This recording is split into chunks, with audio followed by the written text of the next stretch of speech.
প্রভাত। এখন বাজে সকাল 5:20। এখন রওনা দিচ্ছি বাড়ির উদ্দেশ্যে। আমাদের বীরভূমের বিভিন্ন জায়গা ঘোরা শেষ হলো।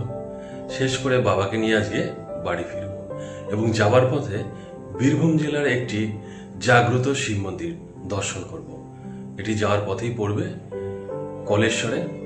সেখানে শিব মন্দির দর্শন করে বহরমপুর হয়ে বাড়ি ফিরব। আমরা পৌঁছে গেলাম কলেশ্বর শিব মন্দিরে। এখন রয়েছি বীরভূম জেলার জাগ্রত শিব মন্দির কলেশ্বর।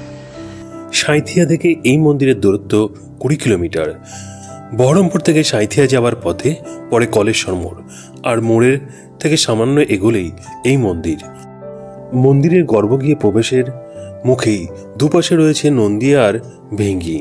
চলুন যাই মন্দিরে দর্শন করি বাবা কলেশ্বরনাথকে। আমরা খুব সকালেই পৌঁছে গেছিলাম মন্দিরে।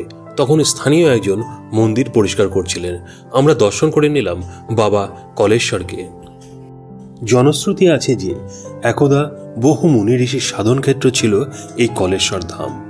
পর্বত নামে এক ঋষির সাধন ক্ষেত্র ছিল এই কলেশ্বর ধাম। তারই নাম অনুসারে এই গ্রামের নাম ছিল পার্বতীপুর। আবার শোনা যায় ধানঘড়া গ্রামের কলেশ ঘোষ পুজো করে শিবকে তুষ্ট করেন। তার নাম অনুসারেই এখন কলেশ্বর নামে আখ্যাত হলো। এই মন্দির সম্বন্ধে আরও জানা যায় যে সপ্তদশ শতাব্দীর মধ্যভাগে স্থানীয় ডেকার স্বাধীনচেতা নরপতি রামজীবন রায় মন্দিরটি সংস্কার বিষয়ে মনোনিবেশ করেন। তখনই নির্মিত হয় এই 9 চূড়া বিশিষ্ট সুউচ্চ মন্দির। রামজীবনের মৃত্যুর পর কলেশ্বর ধাম অনাদৃত অবস্থায় পড়ে থাকে। সেই সময় এই মন্দির নির্মাণের দায়িত্ব তুলে নেন দক্ষিণ খণ্ডের শ্রী শ্রী দ্বারিকানাথ দেব তপস্বী এবং গড়ে তোলেন বর্তমান এই মন্দিরটি। এই মন্দির বীরভূমের অন্যতম প্রাচীন এবং বৃহত্তম শিব মন্দির বলে পরিচিত, যার উচ্চতা 110 ফুট।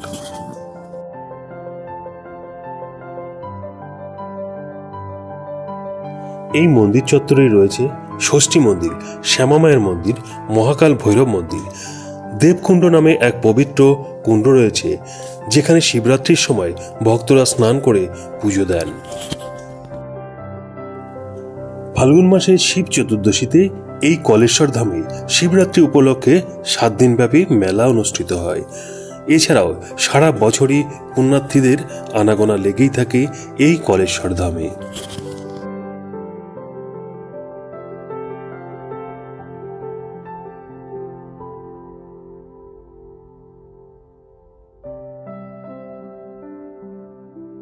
এটি হচ্ছে দ্বারিকানাথ সাধু বাবার মন্দির এবং তারই মূর্তি প্রতিষ্ঠিত এই মন্দিরে।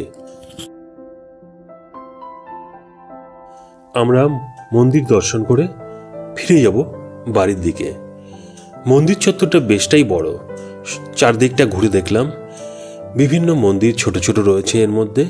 সেই মন্দিরগুলো দর্শন করলাম। সুন্দর এই মন্দির দর্শন করলাম। আপনারা এদিকে আসলে অবশ্যই দর্শন করে যাবেন বাবা কলেশ্বরকে। এই মন্দির দর্শনের মধ্য দিয়ে আমাদের শেষ হলো এবারের বীরভূম ভ্রমণ।